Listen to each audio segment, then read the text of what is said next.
Alright guys, sneak peek to our next build. Challenger Hemi RT Plus. Thing's got the track package, and man, I'm excited. It's got some front end damage, a bunch of plastic in there's broken. We can't really see what's behind there yet. A few dents, and a few decent one on the driver door seat belts need replaced. They were totally trashed whenever they hit what they hit. We got a fun little Mustang. We're doing a repair video on that.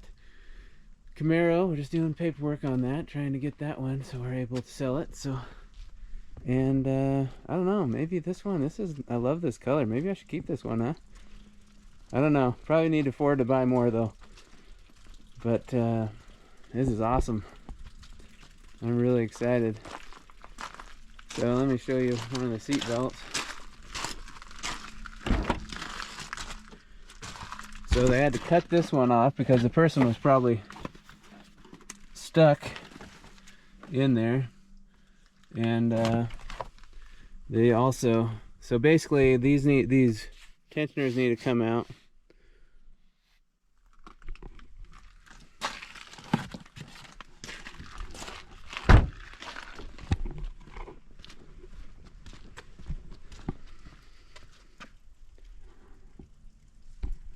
And the seat belts are going to have to be rebuilt. So when you have an accident, it locks out the seat belt, so that way it tightens it up really fast on you, so that way you're not going anywhere and you're going to stay safe. It also does that so the latch mechanism pops too, so you have to have these rebuilt. There's a little cylinder in there. I believe the airbag specialist should be able to do that. We'll have to take out the belt tensioner and hopefully get this bad boy rebuilt. Pretty nice. I'm loving it. I'm excited, guys. Thanks for watching, and thanks for coming along the ride.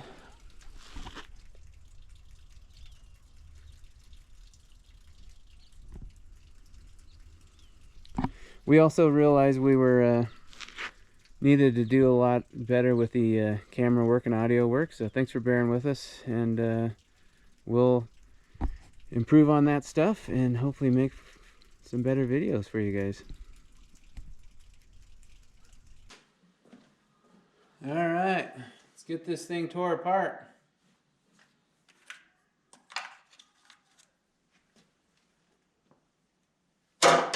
The first step would be to get everything unhooked.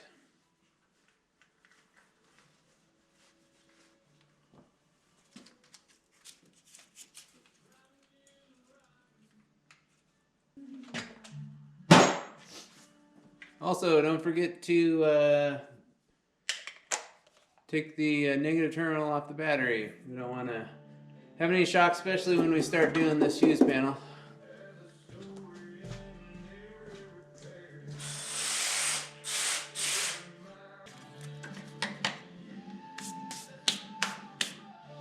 So remember, this vehicle is out of New Mexico, so hence all the dirt. It's always kind of dusty there in New Mexico a lot of the time, so a lot of dust.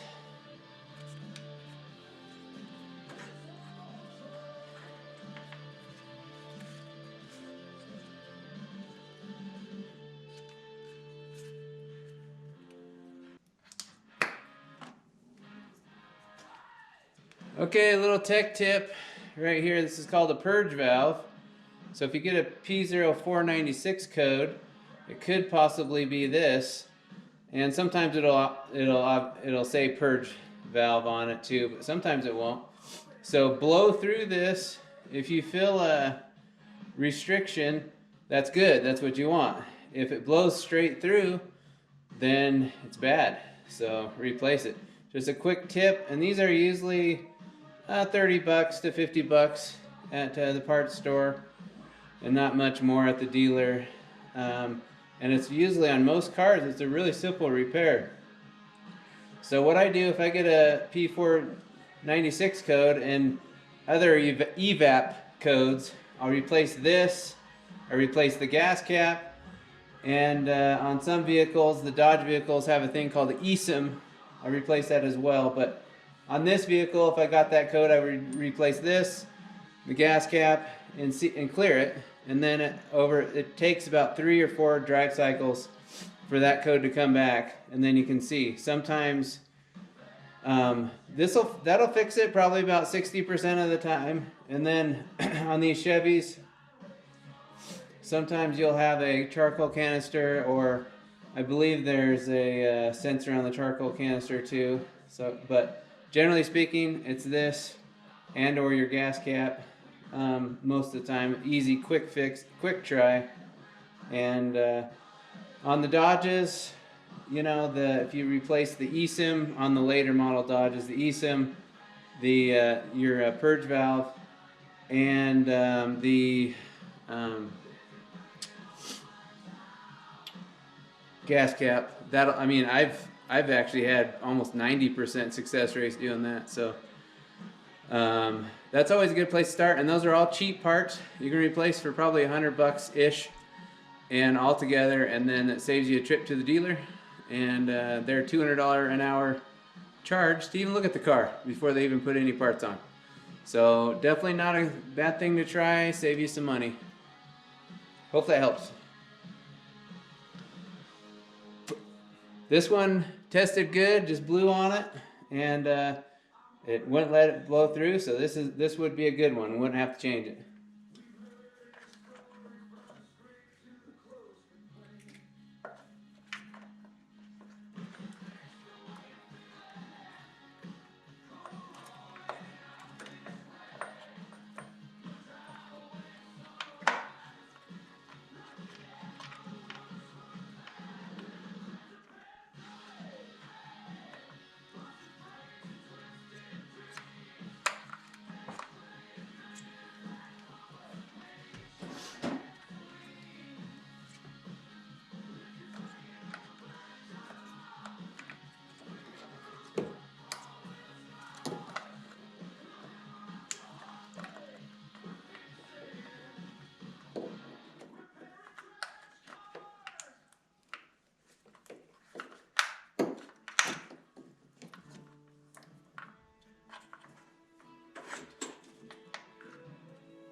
Let me know what you think of this song.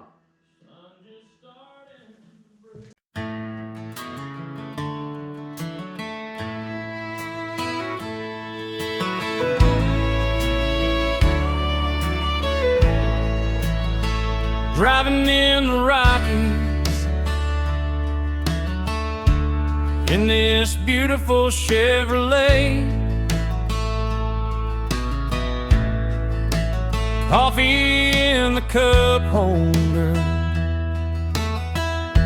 sun just starting to break. RPMs are revving, going up the mountain grade.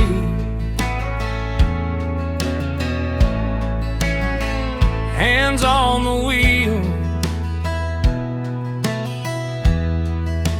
heart about to fade. But this Chevy keeps on climbing,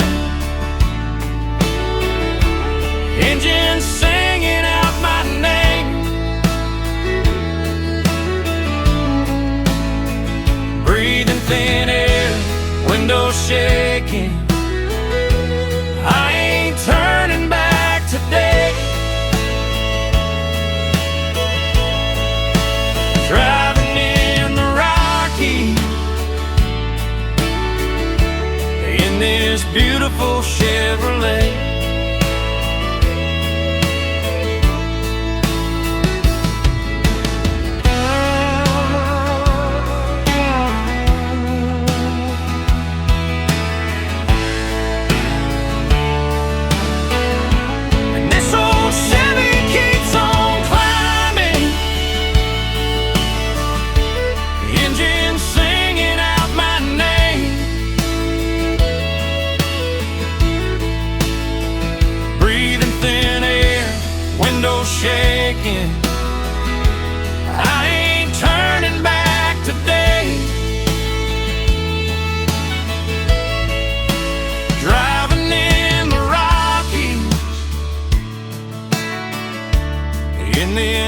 beautiful Chevrolet.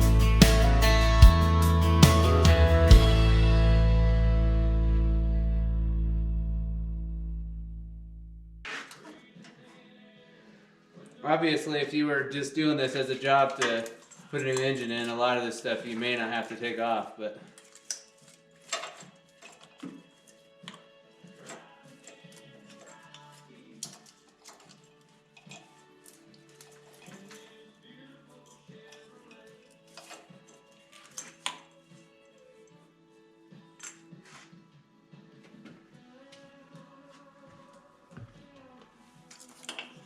alright, let me show you a tool I like.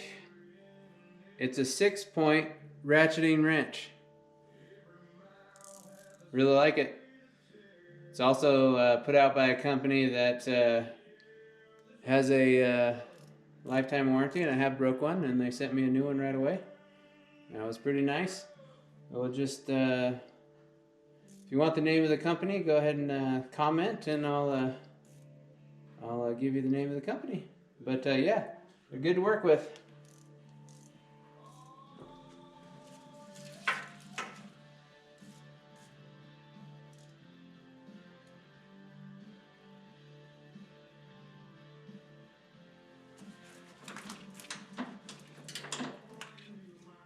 Looks like I needed a 13 out of 10 though.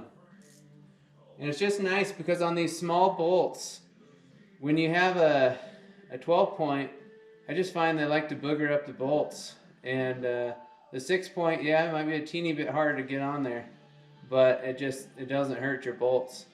On the bigger bolts, it doesn't matter that much, but definitely on the smaller ones, this is a 10 and an 8. I really like it. It's gonna be a little tougher. Quite a bit more stuff in the way. I don't know, maybe I can, might be able to squeak, because this side, so this side I had something in the way, this side I don't. Maybe I can squeak it out with that in there.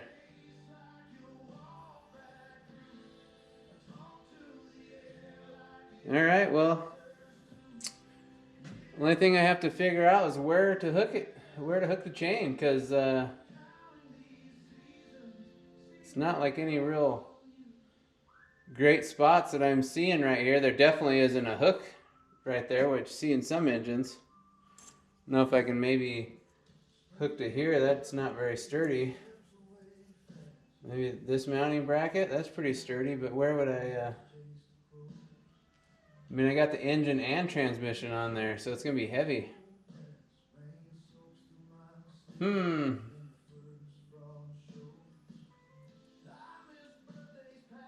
Well, this might be a nice time to call Robert, the professional, see what his ideas are. Okay, we found a couple spots to mount to right here, but I'm thinking I'm still going to take this off because I think we might be able to find one more spot to mount to in the back here.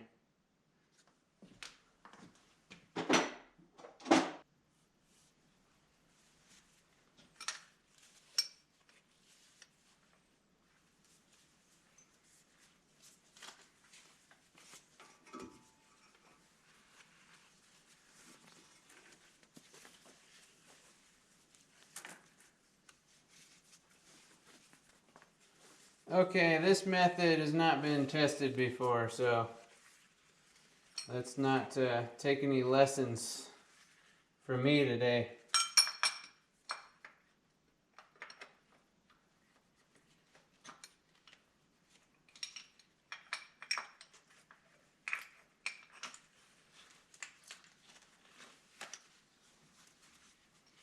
What we're going to do is we're going to try to get another one of these straps. Okay, we got it attached there. These are what I use for my car when I haul cars. I'm going to go through the back of here and hopefully wrap it around the transmission, but I really don't even know what I'm looking at until I get down there.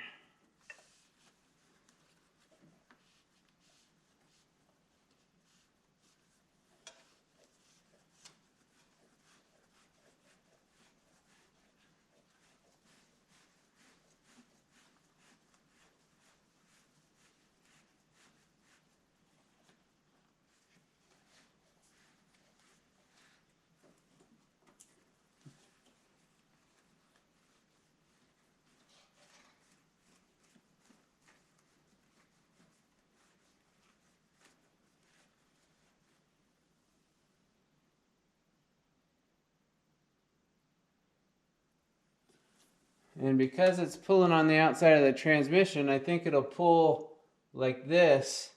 I'm gonna hook it to that side. So I think it might do okay. We'll find out, folks.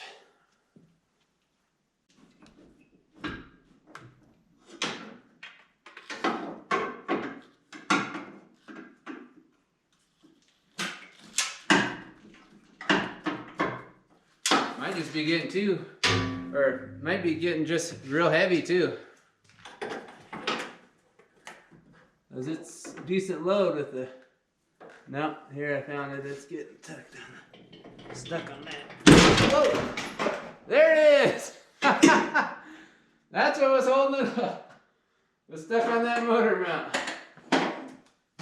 Yay! She's free, guys!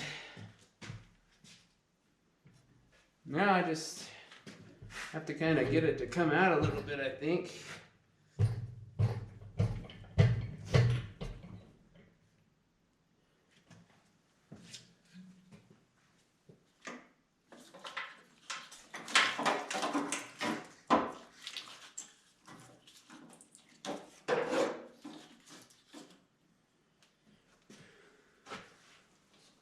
It's still stuck on this one a little bit, so.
Hey!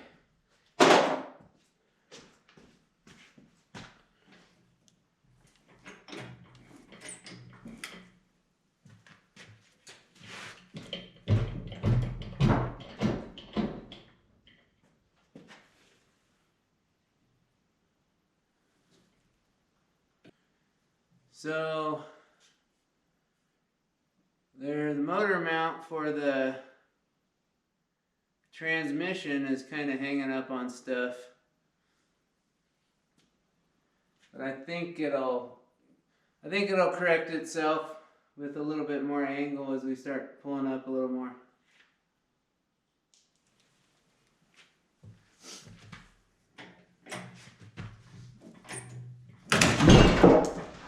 Like that. Oh man, it's like in life now. Let's see what we got. Okay, this hose is free. Oh, there's something back here. That hose is free. I think we're good.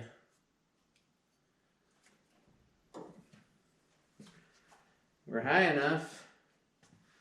Okay, this line, power steering line, that is one thing that's got to come off. Let's see. Okay, what else we got? Okay, this line, it goes to the starter. That one attached there. Yep, I'm gonna have to take that off. I thought I might have to take that off, but I figured it would be easier once it was in the position like this. But I also forgot. I remembered and then forgot, if that makes sense.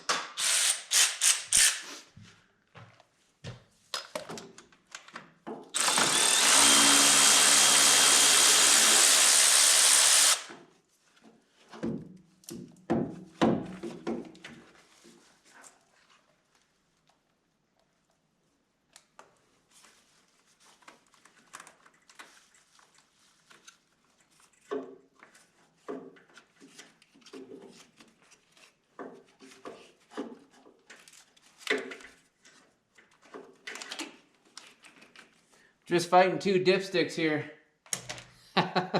This starter motors, the starter lines are around the dipstick, and then also I'm another dipstick, so getting two dipsticks are trying to figure this out.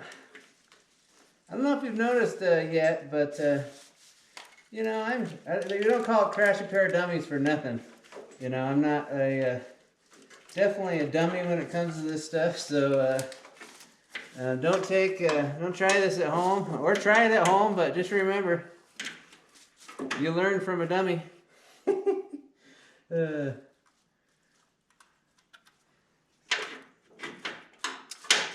don't have any degrees in fixing stuff. I just learned by doing. So I'm not always doing it how it's book taught. Okay, I think we're pretty free. Got one more something or other there. It's some line going to the alternator, but it's not bothering us right this second, so.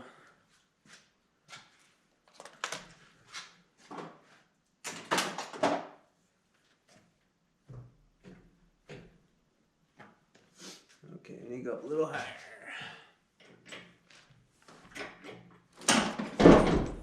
As you can see, if you were taking this out and had to take it over this front part, there's no way you can keep the hood on.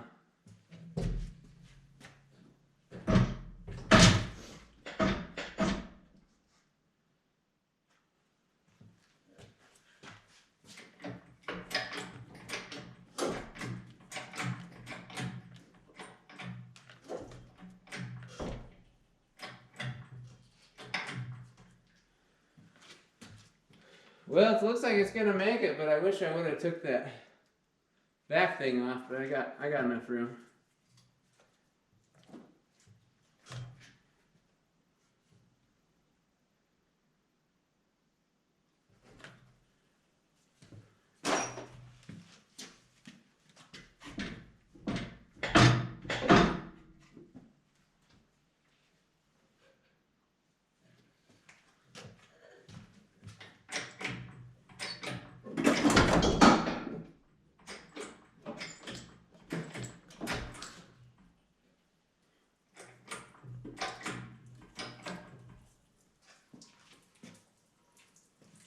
And more stuff's leaking out all over. But nobody can get anything under now. See, hence floor dry. See, we have all the floor dry over here.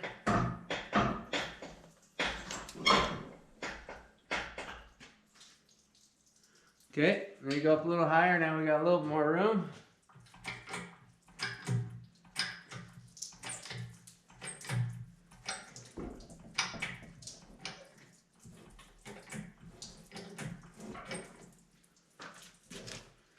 Uh-oh, it scratched the paint.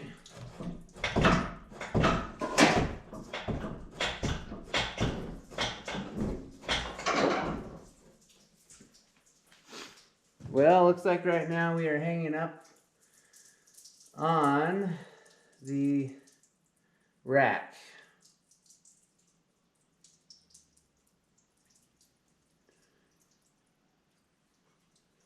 Be careful when you put your hands at this point, you know, just in case something falls. Oh, you guys probably seen this before I did. We got one hose right there that's on something.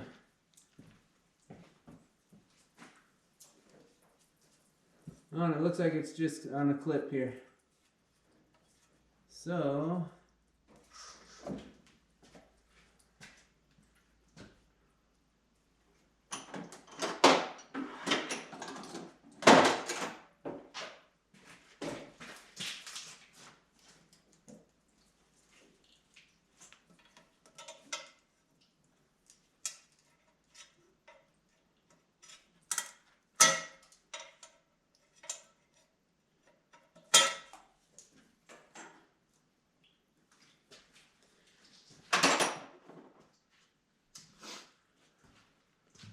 I think I need to jack up the rear of the transmission to get it out the rest of the way.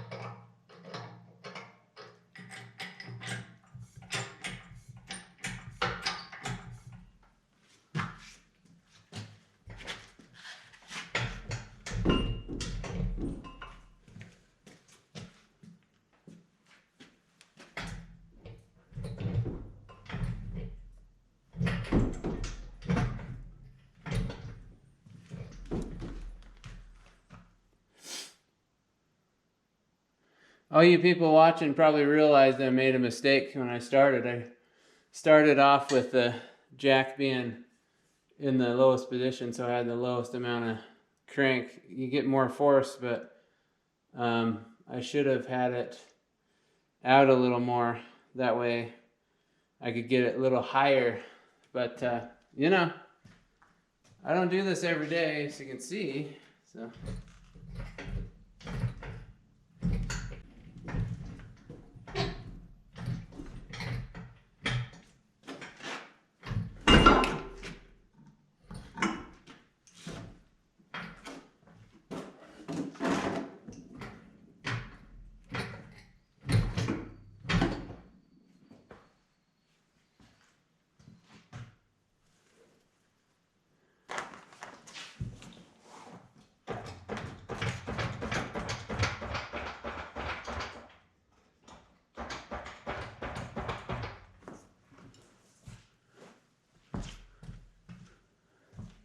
It looks like we're free right there. That's what was kind of catching on stuff.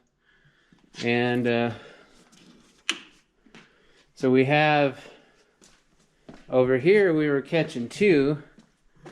I stuck the pry bar underneath it so that way it should ride on that. And hopefully we're about ready to get her free. Been a process, but you know what? It's good. You know, that's how you learn. You got to do stuff to learn. And I'm learning.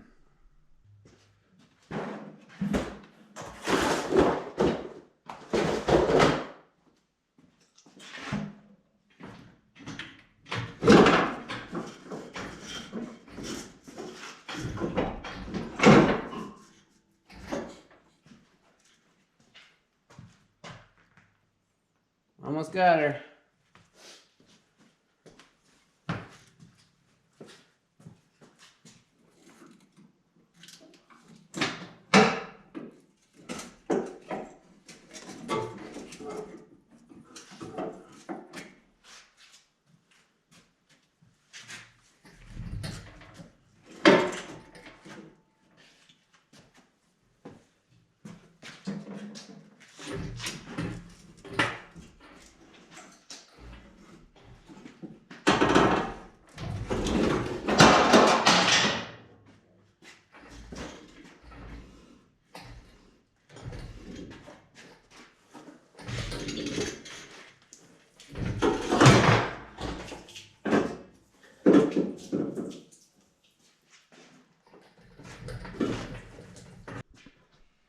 All right, she's free.